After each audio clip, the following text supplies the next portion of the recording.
Hola, ¿cómo están? Aquí estamos de nuevo poniéndonos en contacto con ustedes. Un abrazo para todas y todos y espero que en la medida de lo posible le estén pasando bien. Sobre todo que haya salud en este momento para ustedes, para toda su familia. Hoy nosotros estamos viendo lo que está pasando en el mundo con esta enfermedad, el coronavirus, y ya vemos que para ayer en la noche ya había más de 1.846.000 gentes infectadas en el mundo, ¿no? La verdad que eh, muchísima gente, es una verdadera pandemia. Eh, Lamentablemente, más de 114.000 gentes han muerto al día de hoy. Y si nos vamos del mundo a México, esto apenas va empezando, aunque vamos en la fase 2, pero yo pienso que ya deberíamos de iniciar con la fase 3. Y digo que deberíamos de iniciar con la fase 3 porque ya vemos mucho contagio comunitario. En México son pocos, pero sabemos que esto no es cierto. Son 4.661 hasta el día de ayer la gente que se había infectado, con 296 decesos, lamentablemente. Si nos vamos a Sinaloa, 236 infectados, 26 decesos, ¿no? Es lo que también hasta el día de ayer. Es interesante conocer, como lo hemos comentado en otras ocasiones, la situación de cómo esto empezó en Asia, se vino al continente europeo, cómo ya la curva está bajando un poco en el continente europeo. Seguramente se va a dar el fenómeno de China, pero con una factura mucho más grande. Y digo una factura mucho más grande porque China se aventó el boleto de repente de dar la orden de aislar a decenas y decenas de millones de chinos. Y esa contención le sirvió mucho para frenar lo que es el contagio, y en este momento prácticamente ya China de nueva cuenta abrió el comercio. Eso es lo que nos debe de alentar a nosotros, que eso que pasó allá va a pasar aquí, que eso que pasó allá va a pasar en Estados Unidos. Nada más que unos países van a pagar una factura y otros otra factura. Depende de qué el tamaño de la factura, depende de la responsabilidad o la irresponsabilidad de cómo tomaron esta pandemia, si lo tomaron de manera tibia o lo tomaron en serio o no en serio. No, hay que recordar que en el caso de España e Italia ya estaba en sí lo que es el contagio comunitario, y se llevó a cabo un partido en Italia, un partido entre el Milán y no recuerdo cuál fue el otro equipo, donde había casi 50.000 gentes. No les importó, la verdad que no hubo la sana distancia, y es por ello que en el caso de Italia hoy tenemos 19.899 muertos hasta el día de ayer, y en el caso de España 17.209 muertos. Si nos vamos nosotros a China, que fue donde inicialmente estuvo el epicentro, fueron 3.343 muertos hasta el día de hoy. China prácticamente ya nos está muriendo gente, se están infectando uno que otro, y ahí lo único que temen ellos es ver que no haya un rebrote, es decir, que de nueva cuenta se pueda venir una epidemia, pero los chinos son los chinos, están bien adelantados, y seguramente eso los va a ayudar. Me llama la atención, estaba sacando cuentas aquí de cómo se mantiene el índice de letalidad. El índice de letalidad se da de cada 100 gente que se contagia, cuántos mueren. Y en el caso en el mundo, hasta el día de ayer es 6.1. México de manera general como país 6.3. Tenemos la Ciudad de México, por ejemplo, que es importante como referente aquí en nuestro país, 4.7, pero tenemos datos escandalosos como España con 10.3, tenemos Italia con 12.7, Francia con 10.29. Lamentablemente aquí en Sinaloa no andamos bien en ese aspecto y hasta el día de ayer en la noche un índice de letalidad de 11, que es demasiado alto, es decir, de cada 100 casos diagnosticados por COVID-19 están muriendo 11 en este momento aquí en el estado de Sinaloa. Yo no creo, ¿eh? Y no lo creo, ¿saben por qué? Porque hay mucha gente no diagnosticada, mucha gente asintomática y desde luego que si aumenta el número de contagios y haces una regla de 3 con el número de muertos, baja mucho el índice de letalidad, pero sí estamos. Ejemplos en el mundo tenemos, por ejemplo, Chile que tiene 1.1 de índice de letalidad, Rusia 0.82, Alemania 2.28, Japón 1.6, China ya lo dije 4.0, incluso Argentina 4.3, ¿no? Entonces, si ustedes se fijan en lugares donde hay un sistema de salud, donde hay una infraestructura hospitalaria desarrollada, el índice de letalidad baja. Vean Japón cómo está cuidando 1.6, Rusia 0.82. Esto es importante. Por otro lado, antes de pasar a otro tema, es muy importante la alimentación que nosotros tenemos. Hay que recordar que el virus llega a nuestro organismo, nosotros nos contagiamos. El 80% de los contagios prácticamente no desarrolla la enfermedad, simplemente en la mayor parte de los casos es asintomático esto, es asintomático. Y es bien importante comentar que mucho depende de la fortaleza de nuestro organismo, de eso depende. Y aquí la alimentación juega un papel fundamental. También hay que recordar que el índice de letalidad sobre todo se recarga en lo que tiene que ver, en lo que tiene que ver el índice de letalidad en los adultos mayores. No, el índice de letalidad nuestro, bueno, de nosotros, hay que reconocerlo, ¿no? Hay que reconocer la edad. El índice de letalidad anda arriba del 13% en el caso de los adultos mayores. Y mucho se debe a que esto se acompaña junto con otro tipo de pandemias, otro tipo de epidemias fuertes que hay, como que, por ejemplo, la diabetes, donde es una pandemia mundial la diabetes. Aquí en México casi hay 10 millones de mexicanos que tienen diabetes, y lo otro tiene que ver con el sobrepeso y la obesidad.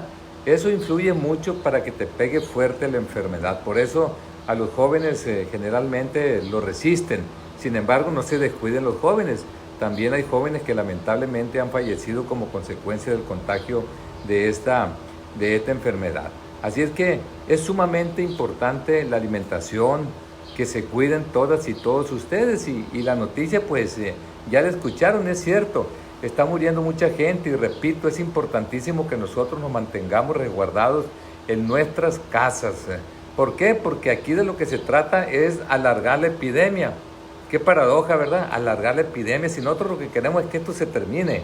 Bueno, aquí el problema es que una pandemia de este tipo nadie la detiene. Va a llegar, así como llegó a España, a China, como llegó a Estados Unidos, llegará aquí a México, llegará aquí a Sinaloa.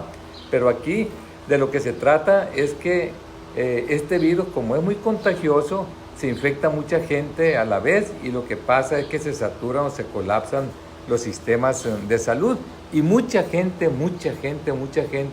muere como consecuencia, una, de la falta de atención médica, y aparejado con ello, que lo puedo tomar como dos, el problema de la falta de equipo, de la falta de material, de la falta de camas de terapia intensiva, de la falta de monitores, de la falta de respiradores artificiales, de la falta de medicamentos, ¿no? Y muchas veces la falta de voluntad política también hay que decirlo, ¿no? Entonces, esto juega un papel fundamental.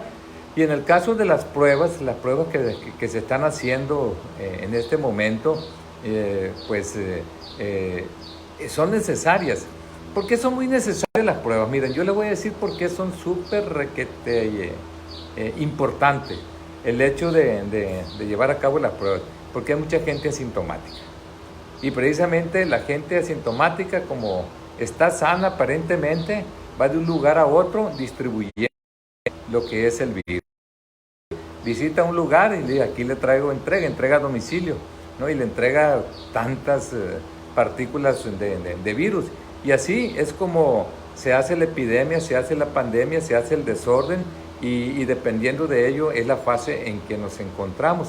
Entonces es importante, por ejemplo, nosotros como laboratorio, a partir de hoy nosotros ya estamos haciendo las pruebas para el coronavirus, para el COVID-19, ya lo estamos haciendo. Créanme que estamos tratando de que prácticamente sea un servicio social. No es fácil esto porque son laboratorios muy prestigiados en México, donde tú contratas un número de pruebas que son muy caras en lo privado.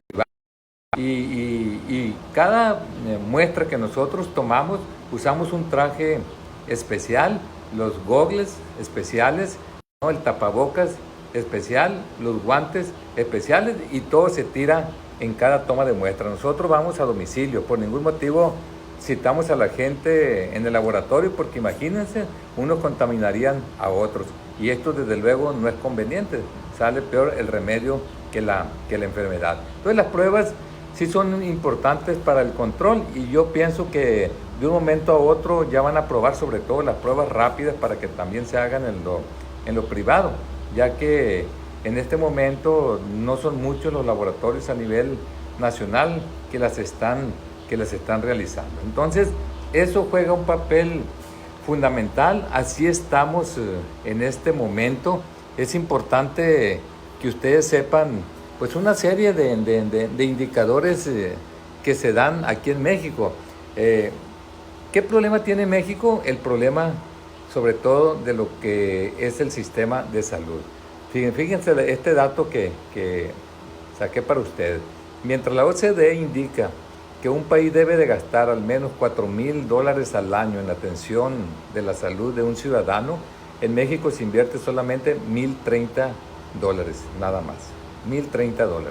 El número de médicos recomendados es de 3.4 por cada 1,000 habitantes. En el país hay 2.4 y aconseja 4.7 camas hospitalarias por cada 1,000 habitantes y aquí solo hay 1.5.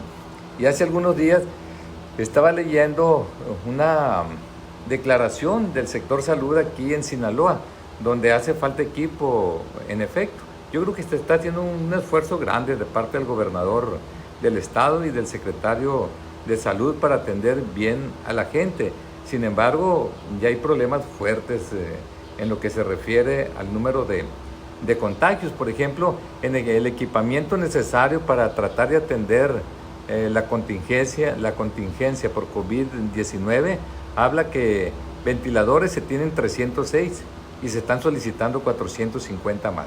El 23 de marzo, a mí no se me olvida, el gobernador del estado dijo que iban a poner 100 ventiladores en ese momento y que el 50% la iniciativa privada. Esto tiene que ser rápido, o sea, no nomás que se diga y que sea mediático, no, sino que deben de llegar rápido. Si 50 va a poner la iniciativa privada, pónganlos de volada. No, en el caso del gobierno, pues no se diga. Dice, los monitores avanzados con oxímetro para ver la capacidad de oxigenación nuestra, no, hay 540 y se están pidiendo 549 más. Las camas para la reconversión hay 343 y se piden 372. Aspiradores de secreciones portátil hay 207 y se solicitan 450 más. Desfibriladores hay 120 y se necesitan 120 más. Aún así se están pidiendo 478 camas más. De tal manera que hay que prepararnos para lo que viene. Y me llama la atención, ¿no?, la declaración también del secretario de Salud aquí en Sinaloa, donde él pone 3 escenarios que se pudieran dar en nuestro estado. Un escenario optimista, donde se requieren 1,113 camas de hospitalización y 18 camas para terapia intensiva. Eso es lo optimista. El escenario intermedio, se requieren 3,000 13 camas de hospitalización y 1.218 camas para terapia intensiva. En lo que es el escenario catastrófico, si no nos cuidamos, si no tenemos la sana distancia, si no nos resguardamos en casa, si somos responsables en todos los sentidos, entonces si somos irresponsables puede llegar al escenario catastrófico donde se estima que 26.910 personas serían hospitalizadas. ¿De dónde charco si no ha llovido?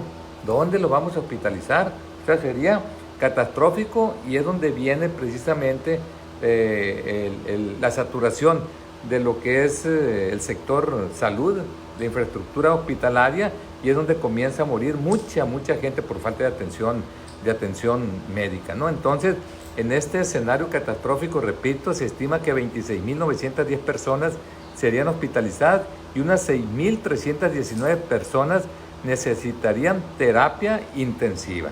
Entonces, esto es lo que puede pasar.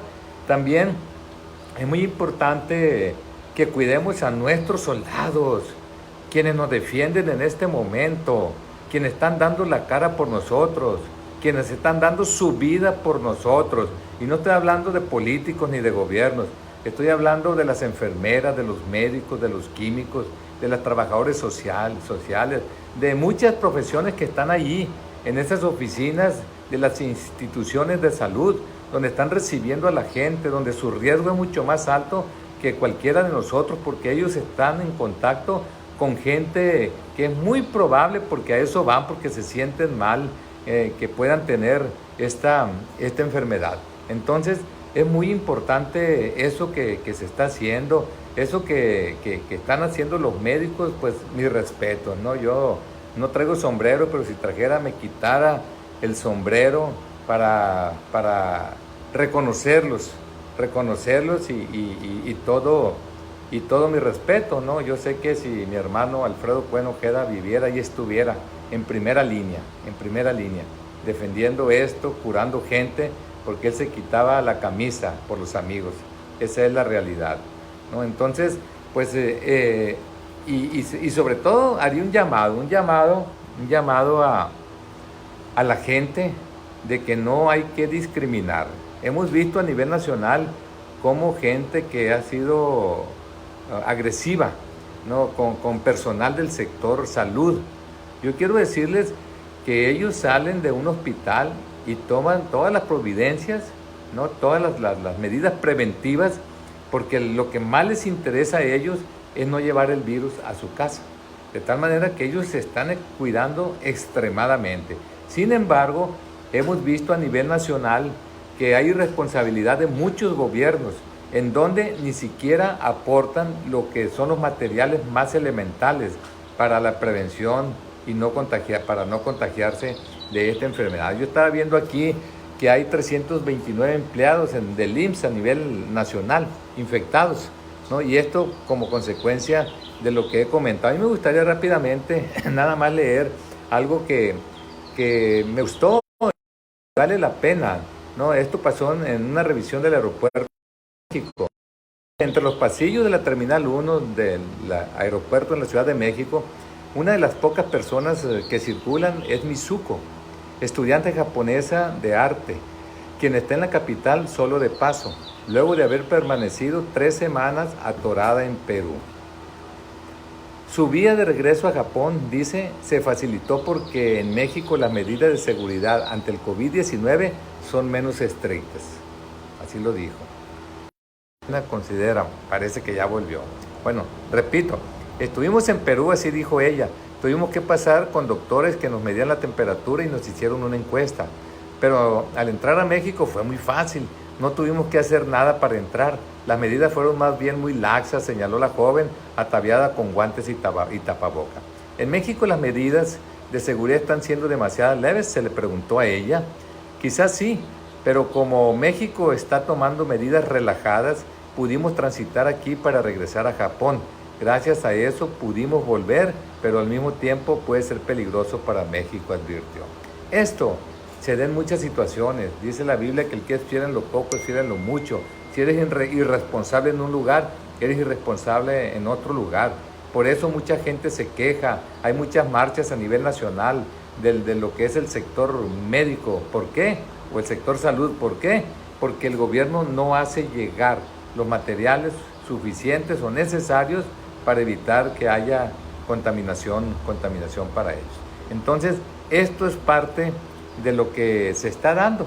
Entonces, yo quería platicar esto con ustedes, me interesaba platicar esto con ustedes porque es de suma importancia, pero también no puedo dejar de tocar el problema económico que se está generando en este momento. Hoy por la mañana leía en el tercer piso del debate de Sinaloa, donde se nos critica a los pasistas porque estamos haciendo llegar despensas a algunas casas. Yo quiero decirles que lo hacemos con toda responsabilidad. Quiero decirles que no lo hacemos de manera electorera, que lo hacemos durante todo el año trabajamos.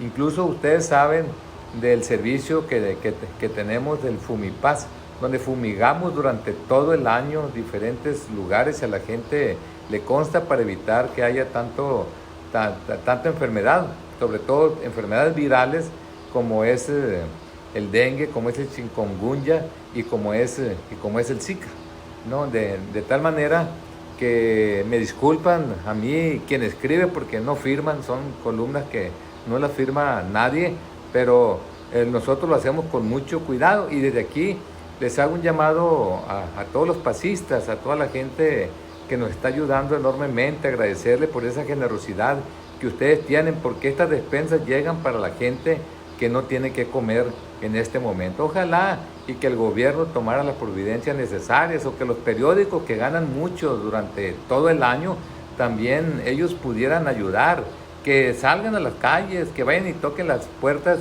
de las casas donde realmente no hay que comer, ¿no? Para que hagan llegar algo. Nosotros hay que seguirlo haciendo, pero con mucho cuidado. En los próximos días vamos a suspender todo esto y vamos a cambiar la estrategia precisamente porque sabemos que viene la fase 3 y en la fase 3 pues no queremos poner en peligro a nuestra gente, los pasistas, desde luego mucho menos a otra gente. Entonces nosotros vamos a continuar con esto.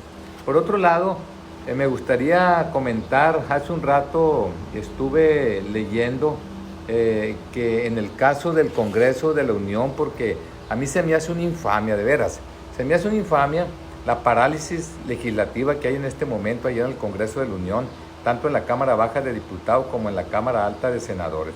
Ahorita es cuando más abusados tienen que estar. No le pueden dejar todo al Ejecutivo. Está bien que lo que él haga está bien para ustedes, pero no le pueden dejar toda la responsabilidad al Ejecutivo.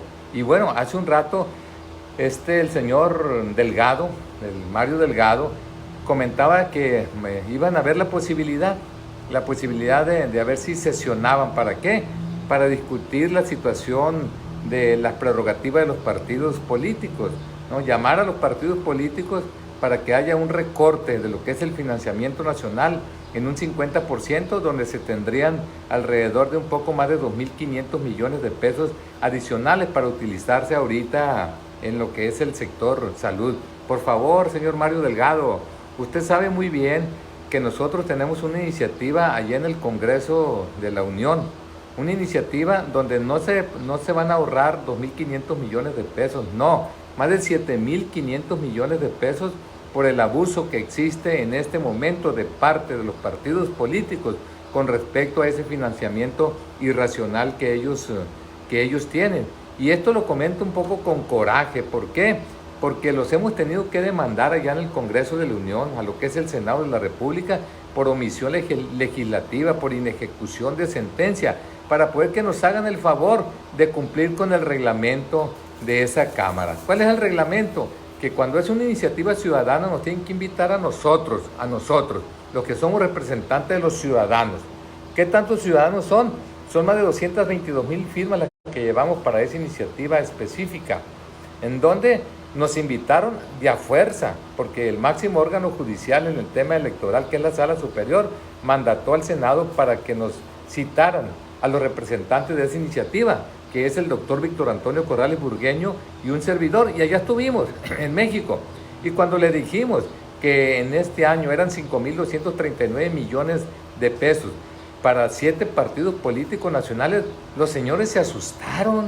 Ni siquiera sabían cuál era el financiamiento de los partidos políticos aquí en México. Pero cuando nosotros les decimos a ellos, les decimos la cantidad que aparte reciben de parte de los estados y que esto se convierte en un doble financiamiento que para mí es inmoral. No es ilegal porque los mismos diputados que pertenecen a los partidos, siendo juez y parte, ellos lo aprobaron, pero es inmoral. No son otros 5,000 millones de pesos. Entonces cuando dijimos eso, pues casi se infartan los señores. Si con el financiamiento nacional se asustaron. Bueno, dijeron, inmediatamente lo vamos a ver. Nos venimos de allá y hasta hoy, nada. Señores, nada más falta que levanten la mano en las Comisiones Unidas, lo que es la Comisión de Puntos Constitucionales y Asuntos Legislativos primero, todo lo que tienen que hacer, apruébenlo, llévenlo al Pleno y así vamos a evitar que se siga haciendo este atraco hacia lo que es el dinero del pueblo, lo que es el dinero público. Pues qué bueno que van a sesionar para eso en los próximos días, pero por favor, no únicamente para eso.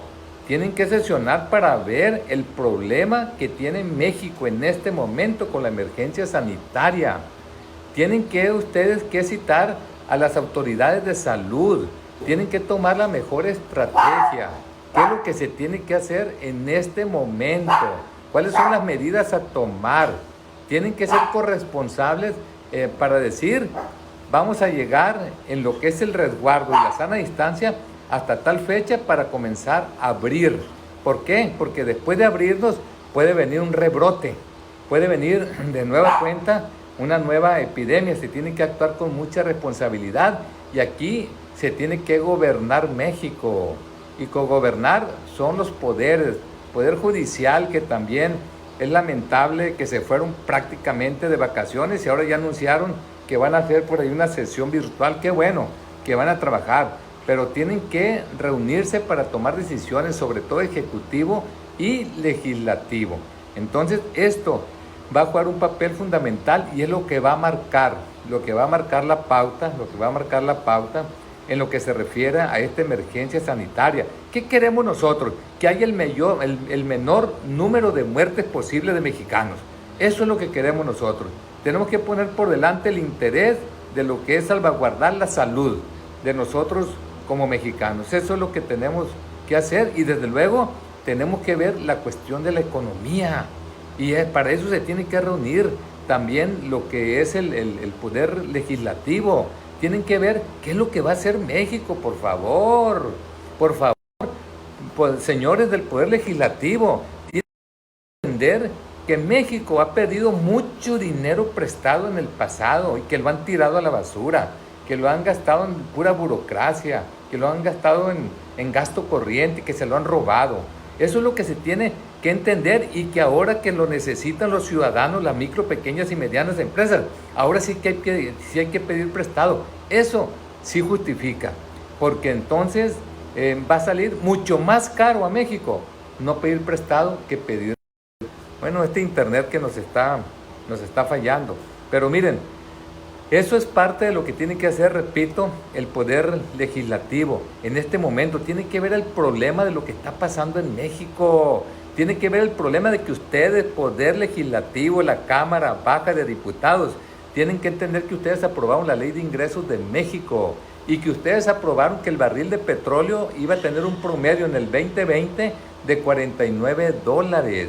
Y tienen que entender que ustedes aprobaron el presupuesto de egresos de la Federación y que ese dinero que se iba a generar como consecuencia de la exportación de 1.200.000 barriles de petróleo al día, ya lo programados en qué se va a gastar, ya lo tienen programado. Entonces tienen que discutir el faltante que va a haber. Yo ahorita estaba viendo 1 millón de barriles de petróleo al día. Si hoy amanece de petróleo a 16.54, a $49 le quito 16.54 y ya eso lo multiplico por 1.200.000 barriles para ver el déficit. Este día son 935 millones de pesos que no entraron y que ya se programó su gasto. Se va a gastar en ti, en salud, en vivienda, en seguridad, en educación, en ciencia y tecnología. Pues ahora hay que hacer recortes. Pues todo esto es parte de lo que se tiene que ver, porque definitivamente viene un problema fuertísimo. El sector turismo, por ejemplo, está todo paralizado. No van a entrar esos casi 24,000 millones de dólares al año, no van a entrar. El peso costaba 19, perdón, el dólar costaba 19 pesos. Hoy cuesta arriba de 24 pesos el dólar, ¿no? De tal manera que viene un problema mundial. Y aquí en México, el Banco Mundial, hoy este día, ya está comentando que posiblemente haya una recesión o una contracción, no sé cómo le llaman los economistas, de alrededor del 6%, es decir, va a crecer a menos 6%. Yo hace un rato estaba viendo una situación y me gustaría que más o menos para que tengan una idea, en el caso de las recomendaciones que hace el Fondo Monetario Internacional, ¿no?, a todos los países que tenemos este problema en este momento, fíjense, primero, recomendó aplazar impuestos. Y no quiere el gobierno, hombre. No, recomendó subsidios salariales y transferencia de efectivo a las personas y empresas más vulnerables. Y no quiere el gobierno, hombre. Ampliar seguros de desempleo y la asistencia social. Tampoco. Así como ajustar temporalmente las garantías de crédito y los términos de préstamo. Necesitamos evitar que las presiones de liquidez se conviertan en problemas de solvencia, o sea, que quiebren. Son casi 6 millones de empresas las que tenemos en México, y de ellas el 95% tienen 10 empleados o menos. El 95% y el 90% tiene 5 empleados o menos, de tal manera que va a ser ¿cómo le podríamos llamar? Bueno, mucha mortandad en esas empresas, y eso es fundamental para mantener la economía de México. En unos días hubo casi 350,000 gentes que perdieron el empleo aquí en México. Pueden decir, sí, pero en esos mismos días, allá en Estados Unidos, hubo 16 millones de norteamericanos. No, bueno, no sé si sean norteamericanos, pueden ser centroamericanos también. No, norteamericanos que perdieron el empleo. Pero vean lo que hizo Donald Trump. Lo que hizo él, inmediatamente le inyectó 2.2 billones de dólares a la economía. Y es interesante esto que hace Trump, porque nosotros hay que emularlo.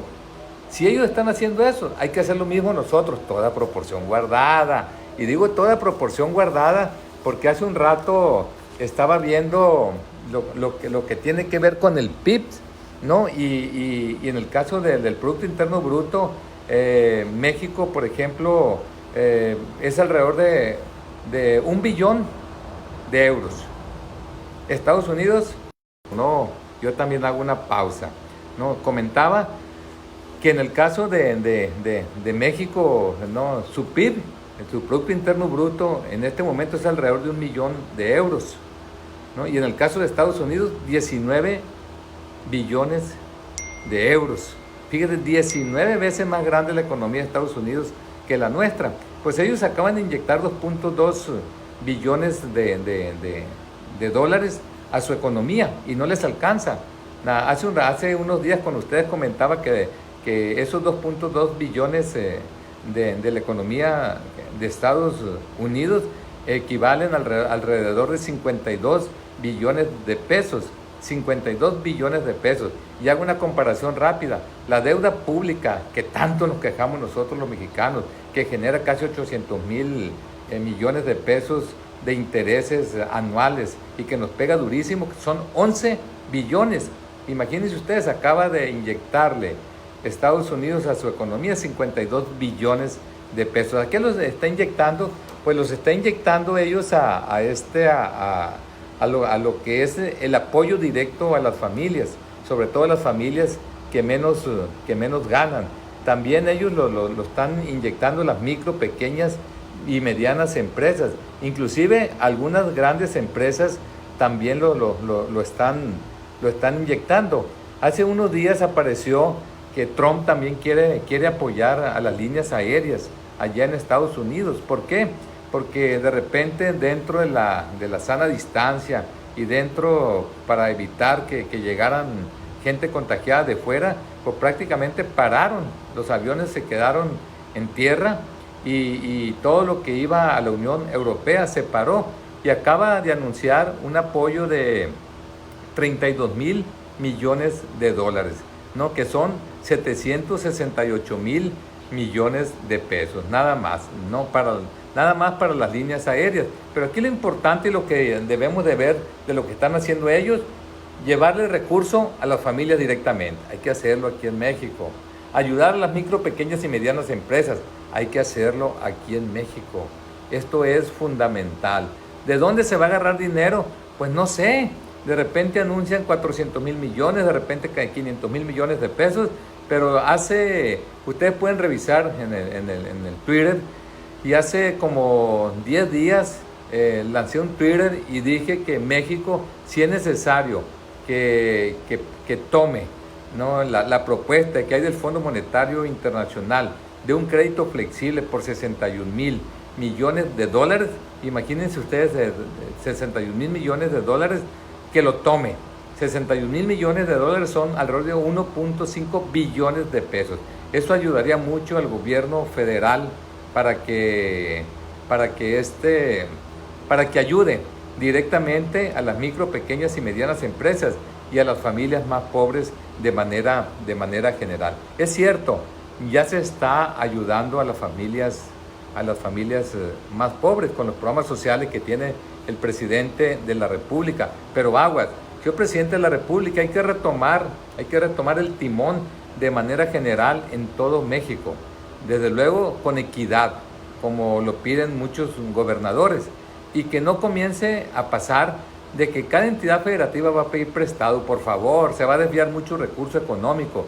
Acaban de aprobarle a Francisco García Cabeza de Vaca 4.600 millones de pesos allá en Tamaulipas, ¿no? Y allá, hay que decirlo, estuvieron en contra de la votación Morena y PRI. Morena y PRI estuvieron en contra en Tamaulipas. No vayan a ir a otro estado donde Morena sí esté a favor y el PRI sí esté, pero en Tamaulipas esté en contra. De tal forma que él es un gobernador panista y fue aprobada con 23. Votaron a favor el PAN y Movimiento Ciudadano y 10 votos en contra de Morena y el PRI.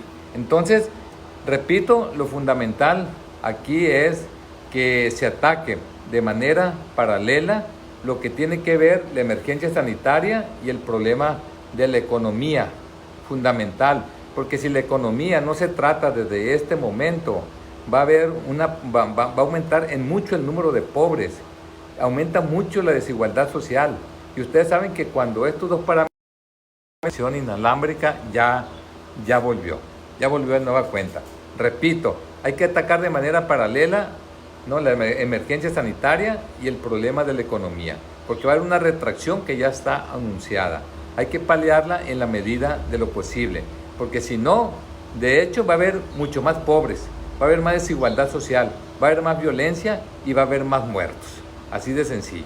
Entonces hay que atacar de manera paralela, repito, ambos temas. Y termino con esto, algo que leí en Reforma hace algunos días y me gustó, ¿no? Dice, dar pescado o enseñar a pescar es el dilema. En su discurso el presidente nos confirmó que su prioridad será repartir pescados para que la gente no pase hambre. Es correcto, ¿no? Eso está muy bien y es muy congruente con su filosofía política, pero los que ya saben pescar se quedaron esperando algo de ayuda para no tener que empeñar la caña de pescar y tener que volverse dependientes del pescado que regalan. Es decir, aquí el hecho de dar pescado a la gente que lo necesita de manera urgente, creo que es muy loable de parte del presidente de la República, pero aquellos que son los encargados de la productividad, del crecimiento económico aquí en México, no hay que dejarlos de la mano. Si no, al rato no va a haber productividad y no va a haber pescados para repartir. Esa es la realidad. Pues un abrazo cariñoso para todas y todos, y lo único que les puedo decir es que viene la tercera fase. Hay que cuidarnos mucho, mucho. Hay que cuidar a nuestra familia. En la casa están nuestras niñas y niños, nuestras nietas y nuestros nietos. No, hay que cuidarlos mucho porque en este tiempo pasan muchos accidentes dentro del hogar. Entonces, lo más importante es seguir conviviendo en familia y esperar con el favor de Dios que esto pase. Yo tengo la esperanza de que no va a ser tan grave la situación, ya es grave, pero que ahora que aumente la temperatura y que aumente la humedad, eso es algo en contra del virus. Yo así lo pienso con la experiencia que tengo, y que esto no sea tan agudo. Pues muchas gracias y un abrazo cariñoso para todas y todos. Hay que seguir para adelante.